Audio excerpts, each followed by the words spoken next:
صلی اللہ سیدنا محمد وعلی سیدنا محمد وعلی سیدنا محمد وسلم. حمد و ثنا درود و سلام کے بعد گرامی قدر حضرات، سادات کرام، نہایت عزت و احترام کے لائق حضرت علامہ مولانا حافظ لیاقت احمد صدیقی برکاتہ القدسیہ، آج کی یہ بابرکت پرنور محفل ہفتہ روزہ ذکر پاک کی یہ محفل ہے. ہر جمعہ شریف کو اس ادارے میں، اس مسجد میں حضرت قبلہ اس محفل کا انعقاد فرماتے ہیں. روحانی تربیت کا ایک بہترین سامان ہے، اصلاح احوال ہے، اپنی زبانوں کو ذکر الہیہ سے تر کرنا ہے اور اپنے دل و دماغ کو اللہ کے پاک نام سے معطر کرنا ہوتا ہے. سبحان اللہ. یہ یقیناً بڑی سعادت ہے اگر میسر آئے اور تمام شرکاء اس پر پابندی فرمائیں. اللہ تعالیٰ دین و دنیا کی ہر نعمت اور ہر خیر، ہر رحمت، ہر برکت عطا فرمائے. آمین.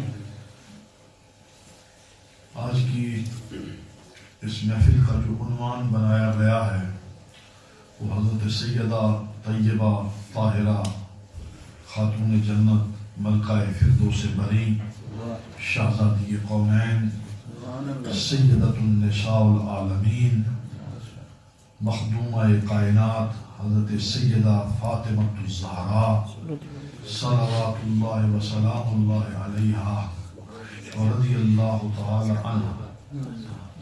آپ کی ذات بابرکات ہے جو نسبت حضرت سیدہ پاک کو حاصل ہے حضور سید العالمین جناب محمد رسول اللہ صلی اللہ علیہ وسلم سے. یہ اتنی عالی نسبت ہے، اتنا اعلیٰ شرف ہے کہ حضور علیہ السلام نے آپ کے لیے جو ارشادات فرمائے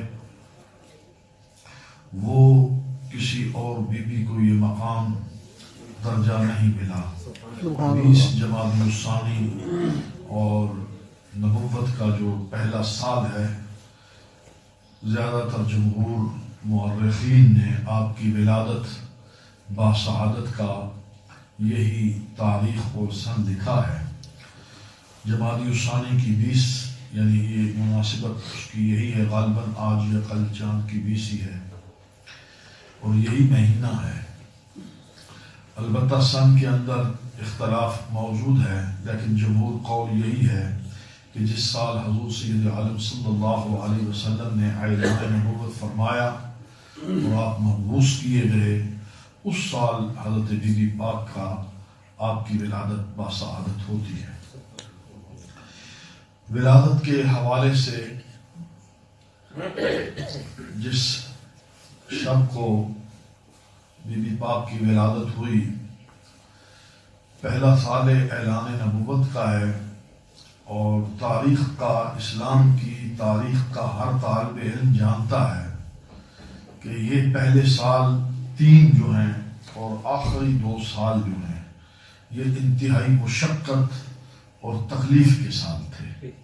گویا کہ پورے 13 سال ہی ایک انتہائی صبر آزما مشقت کے سال ہیں، لیکن 13 سالوں کو 4 حصوں میں تقسیم کیا گیا ہے، اس کی شدت کے اعتبار سے اور ابتلاء و آزمائش کے اعتبار سے.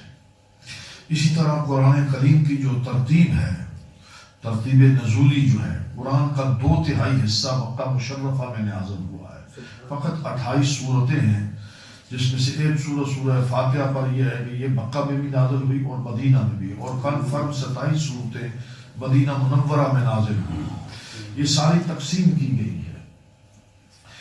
اس تقسیم کا تعلق جہاں کلام مجید کی تقسیم کا تعلق وہ بھی ایک بہت بڑا معنی دیتا ہے، 4 ادوار کی تقسیم کا تعلق بھی ایک بہت بڑی چیز کو سامنے لاتا ہے. ان میں سے حضرت بی بی کی ولادت کا جو تعلق ہے، چونکہ وہ پہلے سال سے ہے اور پہلے سال پہلے دن کوہ صفا پر جس عظیمت کا سامنا حضور علیہ السلام کو کرنا پڑا وہ ہر بندہ جانتا ہے کہ کوہ صفا پر سرکار علیہ السلام نے جب مجمع جمع کیا، لوگوں کو اکٹھا کیا، تو جواباً کھانا کھانے کے بعد کھانا بھی کھایا، اور کھانا کھانے کے بعد جب حضور علیہ السلام نے دعوت پیش کی تو جواباً ان کے زبانوں سے اقرار نہیں، قبول نہیں، تسلیم نہیں، بلکہ ان کی زبانیں زہر اگلنے لگی، اور انہوں نے اپنی زبان سے حضور علیہ السلام کے قلب اطہر پر زخم پہنچایا۔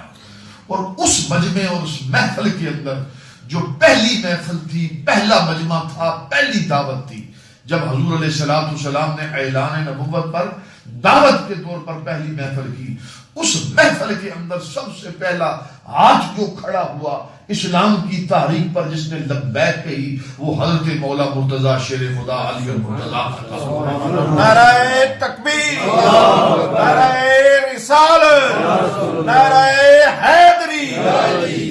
اب یہ پہلا سال آپ اس پر اندازہ لگائیں کہ پھر کس طرح کی شدت کا آغاز ہوا ہوگا۔ گلیوں کوچوں میں جو لفظ آپ سنتے ہیں کہ کس طرح سے بازار فتن گرم ہوا، اور کس طرح سے ظلم کی آندھیاں چلی، اور کس طرح کے وقت وہ ابتدائی پہلے 3 سال گزرے۔ اب اس انداز میں اگر آپ کا ذہن اگر ادھر پوری طرح متوجہ ہو گیا ہو تو اب دیکھیے کہ حضرت سیدہ خدیجہ الکبریٰ کے گھر میں جب حضرت بی بی پاک کی ولادت ہو رہی تھی، یہ مورخین نے بھی لکھا، سیرت نگاروں نے بھی لکھا، صاحب روضۃ الشہداء نے یہ جو لائنیں میں بیان کرنے لگا ہوں، یہ صاحب روضۃ الشہداء نے لکھا کہ جب بی بی کی ولادت کا وقت آیا، اس وقت حضرت مخدومہ کائنات سیدہ طیبہ طاہرہ حضرت خدیجہ الکبریٰ صلوات اللہ وسلام اللہ علیہا، آپ نے مکے کی قریشی عورتوں کی طرف پیغام بھیجا۔ آپ جانتے ہیں کہ اس لمحے پر ایک خاتون کو عورتوں کا سہارا چاہیے ہوتا ہے، عورتوں کا سہارا چاہیے، عورتوں کی ضرورت ہوتی ہے، لیکن وہ کیسا عجب وقت تھا کہ بی بی پاک کی ولادت کا وقت آن پہنچا اور مکے کی عورتوں نے آنے سے انکار کر دیا۔ آپ اس زاویے سے شاید آپ کے ذہنوں میں کبھی بات متوجہ نہ ہوئی ہو اور کسی نے کبھی اس طرح کا تذکرہ نہ کیا ہو، لیکن جو میں عرض کر رہا ہوں یہ عین کتابی بات ہے کہ اہل مکہ کا تعصب اور حضور کے ساتھ دشمنی اور اسلام کے ساتھ دشمنی اور عداوت کا یہ ایسا کٹھن مرحلہ تھا اور اتنے مشکل حالات تھے، ایسے مصائب کے اندر حضرت بی بی پاک کی ولادت ہوتی ہے کہ ان عین لمحات میں جب ایک عورت کی ضرورت ہوتی ہے تو خاندان کی عورتوں نے منہ پھیر لیا، اور خود بی بی فرماتی ہے میرے اوپر جو کیفیت طاری ہوئی، گھبراہٹ طاری ہوئی، اور بلکہ یہاں تک پہلا لفظ سنیے، حضرت بی بی پاک فرماتی ہے، کون؟ حضرت سیدہ خدیجہ الکبریٰ۔ آپ فرماتی ہیں کہ حضرت زہرا کے بارے میں کہ آپ میرے شکم میں 9 مہینے رہی، 9 مہینے تک میں اپنے وجود سے جنت کی خوشبو محسوس یہ خود بھی فرماتی ہے، اور فرماتی ہے کہ جب وہ عین لمحہ آیا مکے کی عورتوں نے منہ پھیر لیا، میرے گھر کی طرف نہ آئے، میرے سرتاج میرے آقا کی محمد عربی کی دشمنی میں انہوں نے ہمارے دروازے تک آنا گوارا نہ کیا، ایکا کر لیا۔ خاتون تنہا ہے، فرماتی ہے میرے دل میں گھبراہٹ جب ہوئی، میں نے دروازے کی طرف دیکھا تو 4 بیویاں اندر داخل ہوئی، 4 بیویاں اندر داخل ہوئی، ان میں سے پہلی جو خاتون تھی اس نے کہا میرا نام سارہ ہے، میں جناب اسحاق کی والدہ بی بی سارہ اندر داخل ہوئی۔ اور دوسری خاتون جو اندر داخل ہوئی اس نے کہا میرا نام آسیہ ہے۔ تیسری خاتون جو اندر داخل ہوئی اس نے کہا میرا نام مریم ہے، میں عیسیٰ کی ماں ہوں۔ اور جو چوتھی میں آئی کہا یہ ہمارے ساتھ جنت کی حور آئی ہے۔ یہ ہاتھ بٹانے کے لیے بی بی پاک کی جب ولادت ہوتی ہے تو اس مرحلے میں رب تعالیٰ نے ان پاک بیویوں کو جنت کی ملکہ جو حوروں کی ملکاتی ان کے ساتھ میں نعرہ تکبیر، نعرہ رسالت، نعرہ حیدری، جن باپ کی ولادت حضور علیہ السلام تک جب اطلاع پہنچی، سرکار دو عالم صلی اللہ علیہ وسلم تشریف لائے.